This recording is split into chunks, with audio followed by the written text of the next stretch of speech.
Well, Boulevard Nights is honest, and I think that's why it stood the test of time. You know, the last screening I went to, I did a panel on it.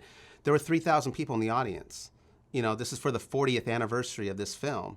You know, and I reached out to the filmmaker just to tell him, look, and I took a picture to let him know that this is what your film means to our community. You know, and I think the reason why is because everybody in that audience related to the same experiences that the characters were going through in Boulevard Nights.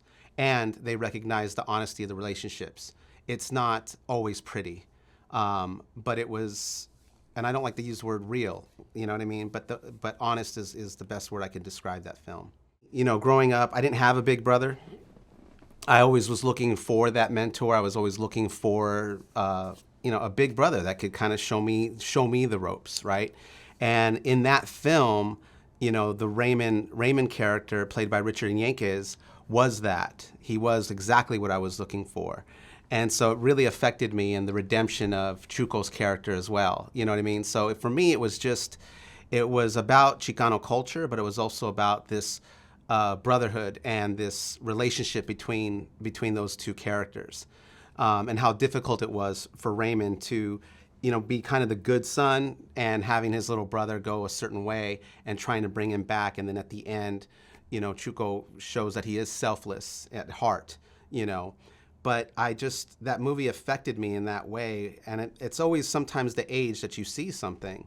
You know, I was 10 years old, and a lot of things that happen to you in your childhood, things that you see, experience, feel, they have a way of imprinting on your brain so strongly that as you get older as an adult, those experiences feed into your adulthood. As a writer and director, that's gold.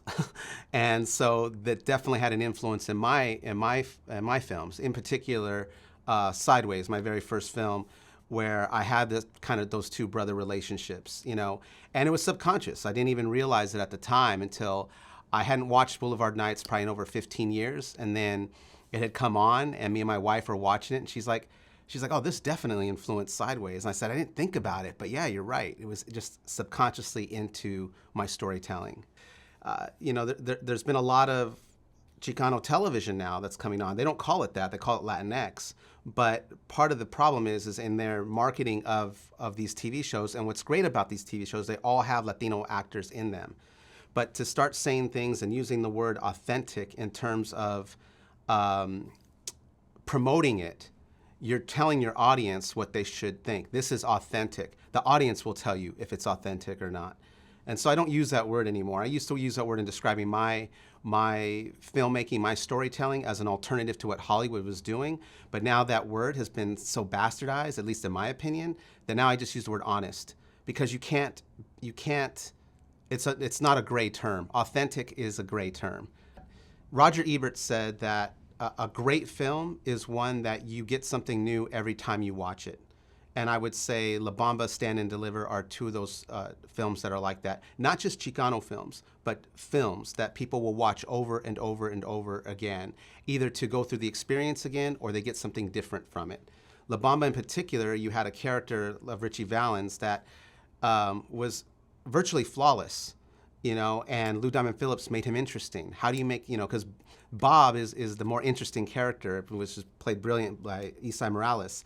And he was great in it, but Richie Valens was so pure, and he was still interesting, and you still rooted for him, and that's why his death is so devastating at the end.